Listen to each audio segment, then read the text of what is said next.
KwaZulu-Natal's Acting Deputy Police Commissioner Major General Anthony Gopel has told the Madlang Commission that the suspended Police Minister Senzo Mchunu unlawfully interfered in the investigation into the murder of the ANC councillor Phendukani Mabhida, an intervention Gopel said appeared driven by party political interest. Gopel's testimony on Monday placed Mchunu at the center of a controversial attempt to influence a highly sensitive murder investigation, raising serious concerns about the abuse of ministerial authority and the erosion of the boundary between political power and law enforcement. Mabhida, an ANC councillor from Mandeni, was shot dead in February 2025. His killing was assigned to the Political Killings Task Team, a specialized SAPS unit mandated to investigate politically motivated assassinations across KwaZulu-Natal. According to Gopel, the minister contacted him on 5 February while campaigning for the ANC in the Ward Dukuza to question why the case was being handled by the PKTT instead of the local police station. Gopel said, "I received a call from the minister on February 5. I did brief the minister and explained what had transpired in the murder of Mabhida." However, Gopel said Mchunu's line of questioning was not centered on investigative progress or public safety concerns. Instead, it focused on complaints against local politician Doshia Govender and his family, a fixation Gopel found deeply troubling. Govender, a former ANC member, had recently defected to the Umkhonto we Sizwe Party. Gopel told the commission that Mchunu's interest in the case only surfaced after this defection, fueling suspicions that the intervention was politically motivated. He further revealed that Mchunu went as far as visiting a police station to demand explanations as to why officers had not taken action against Govender, and said, "I tried to explain to the minister that when it comes to political killings, the team investigating these matters is better equipped and trained." Gopel said so, firmly defending the PKTT's role. He told the commission that the task team is specifically designed to detect patterns, link cases across the districts, and understand operational methods of hitmen commonly involved in political assassinations, and said it was a bit odd that one would take that extent of intervention at a police station. Describing the minister's conduct as highly irregular, Gopel also expressed unease about what he described as a sudden shift in community sentiment against Govender, noting that the politician had previously won elections in the ward by an overwhelming margin. Said, "I found it uncomfortable." Crucially, Gopel testified that Mchunu never offered a clear explanation for his personal interest in the investigation, and said the direct contact itself breached established protocol, and said it was not in keeping with protocol. Anthony Gopel further described how suspended Police Minister Senzo Mchunu's visit to a police station in ANC regalia created an uncomfortable situation for officers. He said the visit took place in March 2025 during by-election campaign in the area. The ward held a by-election after Doshia Govender resigned from the ANC to join Umkhonto we Sizwe Party. He said during the campaigning, there were a number of high-profile ANC officials who would come and support the ANC candidate trying to campaign for the ANC. One of them was the minister.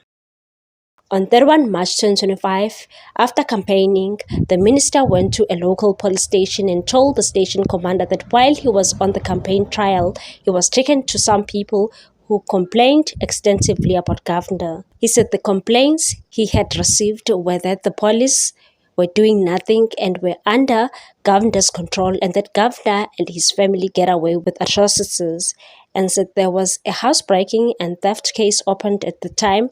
The minister told the station commander he would be returning to the station in the afternoon and asked management to bring the docket and explain to him why Govender had not been arrested.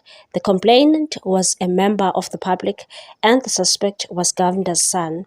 Gopel said after being informed of Mchunu's visit, he called Provincial Police Commissioner Nhlanhla Mkhwanazi.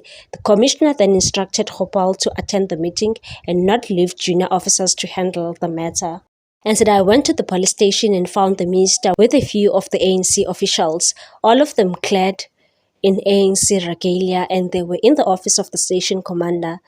And said the minister said he went to different houses of the community members and had complaints against Governor. Mchunu said there was a sense of frustration from the community that police were doing nothing about Governor and his son's behavior, and said throughout the entire session with the minister, I pointed out to the minister that the suspect was not Governor but his son, and said we did arrest the son in the matter before the minister's visit, and there were other accused as well. The matter was taken to court and the prosecutor declined to prosecute because in the complainant's statement they never saw the son but heard voices and associated the voice with the son. The minister was not happy with the prosecutor's decision to decline. Gopal said Governor called him after hearing about Mchunu's visit to the police station, and said Governor called me after the meeting and told me, I believe you have now been given an instruction to arrest me. I said no, we were having discussions about you and your family, but no instruction to arrest. I don't have a warrant for you, but if you commit a crime and there is evidence, I will arrest you. But now I don't have anything to arrest you for. He said the people who were with the minister in the meeting told him there was an instruction to arrest him. Gopal further said he hinted to the minister that visiting the police station in ANC regalia created an uncomfortable situation for police officers as they did not know whether they were attending to an ANC member or a police minister. I explained to the minister that while we wanted to assist him, the difficulty was that he was unclear in what capacity he approached us.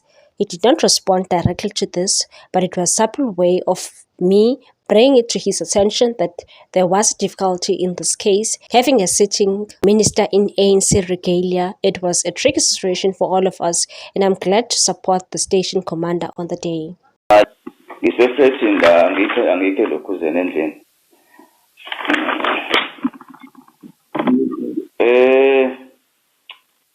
Ngibhale izinto eziwu-1, 2, 3, 4. Ngibhale izinto eziwu-5. Mengizokuthatha ekuqaleni ngibhale from igama isibongo address lezinto eziphezulu. Paragraph 1 ngabhala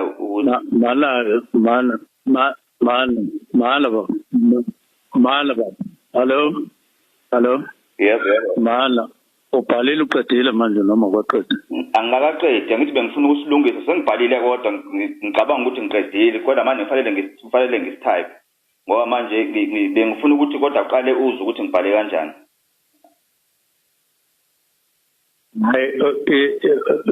WhatsApp la kule ndoda la.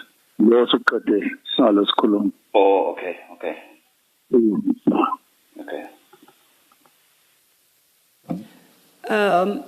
Witness E, are you able to identify for the record whose voices we hear on an extra WE6? Chair, that was Minister Senzo Mchunu. Talking to... And he was talking to me because he wanted that statement so badly. So since he wasn't getting hold of me on WhatsApp, he decided to use a normal call. And if I can explain to the commissioners, I did not deliberately record the minister. I was not in a process of entrapment. WhatsApp. The Minister Mchunu told me in December 2024 that he doesn't want us to talk on a normal call because his phones might be monitored. He wants us to use a WhatsApp call because a WhatsApp call cannot be recorded. There's no option to record. So because he was desperate for this statement, he was then forced to call me on a normal call. But you could hear from how he speaks that he was not comfortable in talking more. What's your take on this one, people? Thanks for watching. Please subscribe for more news.